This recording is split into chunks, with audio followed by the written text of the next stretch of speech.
ಆತ್ಮೀಯ H16 news ಅರ್ಥಾತ್ ಹೇ ಸೀತಾರಾಮ್ಗೆ ಸ್ವಾಗತ. ನಾನು ನಿಮ್ಮವ MI ಅಥವಾ ಮಲ್ಲಪ್ಪ ಜೋತವರ ಆತ್ಮೀಯರೇ. ಶ್ರೀ ರಾಮ ಜನ್ಮಭೂಮಿ ತೀರ್ಥ ಕ್ಷೇತ್ರ ಟ್ರಸ್ಟ್ ಅದ ಮೀಟಿಂಗ್ ಅದು ರಚನೆ ಆದಾಗಿಂದ ಪ್ರಥಮವಾಗಿ ನಿನ್ನೆ ನಡೆದೋಯ್ತು ಅನ್ನೋದು ಈಗಾಗಲೇ ಮಾಧ್ಯಮಗಳಲ್ಲಿ ಬರುತ್ತಿರುವಂಥ ಸುದ್ದಿ.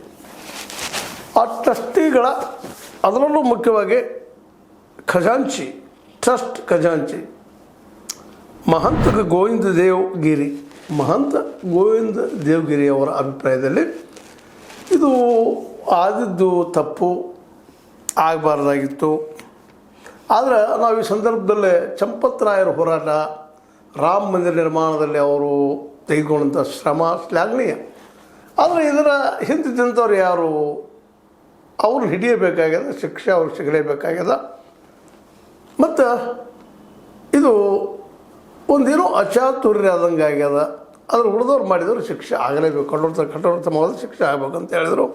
ಜೊತೆಗೆ ಈ ನಮ್ಮ ಚಂಪತ್ರಾಯರ ಮಹಾ ಕಾರ್ಯದರ್ಶಿ ಜಾಗದಲ್ಲೇ ಕೃಷ್ಣ ಮೋಹನ್ ಅವರನ್ನು ಹಂಗಾಮಿಯಾಗಿ ನೇಮಿಸಿದ್ದಾರೆ.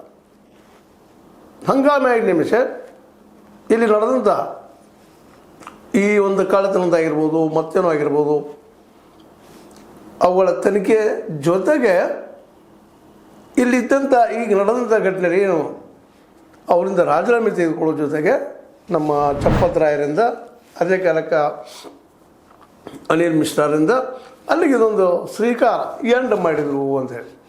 ಅಂದರೆ ಇಲ್ಲಿ ಭೂಮಿಯ ಹಗರಣ ಆಗಿರ್ಬೋದು, ಸಾವಿರಾರು ಕೋಟಿ ರೂಪಾಯಿಗಳ ವ್ಯವಹಾರ ಆಗಿರ್ಬೋದು, ಬಂಗಾರದ್ದಾಗಿರ್ಬೋದು, ವಜ್ರ ವೈಡೂರ್ಯದ್ದಾಗಿರ್ಬೋದು, ರಾಮನ ಮೇಲೆ ಹೇಳಿದಂಥ ಅವ್ಯಾವ ಏನು ಆಭರಣಗಳಿದ್ದಾವೆ ಎಲ್ಲ ಸುರಕ್ಷಿತ ಆಗಿದ್ದಾವೆ ಅಂತ ಅನ್ನೋ ಮಾತು ಹೇಳೋ ಮೂಲಕ ಹೆಚ್ಚು ಕಡಿಮೆ ಈ ಕೇಸನ್ನು ಮುಚ್ಚುವಂಥ ಕೆಲಸ ಮಾಡಿದರು ಅಂತೇಳಿ ವಿರೋಧಿಗಳು ಈಗಾಗಲೇ ಟೀಕೆಯನ್ನು ಶುರು ಮಾಡಿಬಿಟ್ಟಿದ್ದಾರೆ. ಸ್ವತಂತ್ರವಾದ ಮೀಡಿಯಾಗೆ ಬೇಕಾಗಿರುವುದು ಸ್ವತಂತ್ರ ಧ್ವನಿ. ಆ ಸ್ವತಂತ್ರ ಧ್ವನಿ ಉಳಿಸಲು ನೀವು ಮಾಡಬೇಕಾದದ್ದು ಇಷ್ಟೇ. ಅದೇನಪ್ಪಾ ಅಂತಂತಂದ್ರೆ ನಿಮ್ಮ ಕೈಲಾದಷ್ಟು ಸಹಾಯ ಈ ಚಾನಲ್ಗೆ ಮಾಡಿ ಹಾಗೂ ನಿಮ್ಮ ಧ್ವನಿಯನ್ನು ಕಾಪಾಡಿಕೊಳ್ಳಿ. ಅವರು ಟೀಕೆ ಮಾಡೋದ್ರಲ್ಲೂ ಅರ್ಥದ ಇಲ್ಲಂತಲ್ಲ.